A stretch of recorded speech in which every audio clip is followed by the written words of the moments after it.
শত বছর আগের কথা। শহর থেকে এক গ্রামের একটি বাড়িতে উৎসবের কোলাহল তৈরি করে জন্ম নিলেন একটি শিশু, যিনি বাংলার মানুষের স্বাধিকার আদায়ের মহানায়ক, জাতির জনক বঙ্গবন্ধু শেখ মুজিবুর রহমান, যার হাত ধরে বিশ্ব মানচিত্রে স্থান করে নেয় নতুন একটি দেশ বাংলাদেশ। যুদ্ধের সময়ে সেই স্বাধীনতার কাণ্ডারিকে নিয়ে লেখা হলো কালজয়ী গান শোনো একটি মুজিবরের থেকে। শোনো একটি মুজিবরের থেকে, লক্ষ মুজিবরের কণ্ঠস্বরের ধ্বনি প্রতিধ্বনি।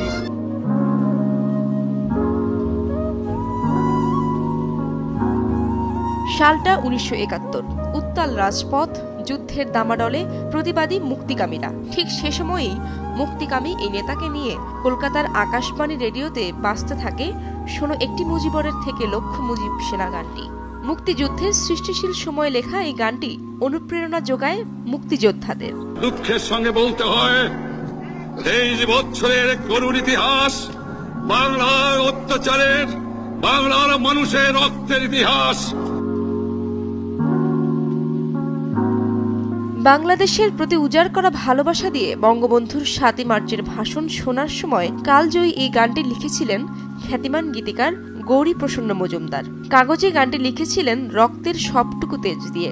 গানটিতে সুর ও কণ্ঠ দিয়েছিলেন ভারতীয় লোকসঙ্গীত শিল্পী অংশুমান রায়। 71-এর এপ্রিলে আকাশবাণী কলকাতা কেন্দ্র থেকে সংবাদ পরিক্রমা অনুষ্ঠানে বঙ্গবন্ধুর 7 মার্চের ভাষণের ফাঁকে ফাঁকে গানটি প্রচার করা হতো। এবারের সংগ্রাম আমার মুক্তির সংগ্রাম।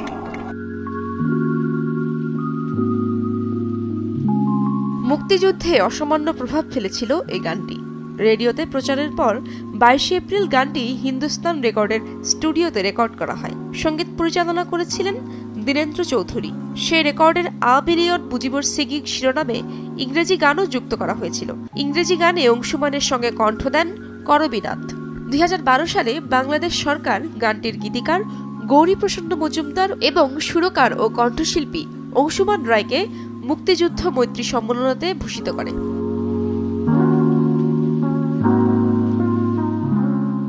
আজও এই গান শুনলে বাঙালির হৃদয় শিউরে ওঠে।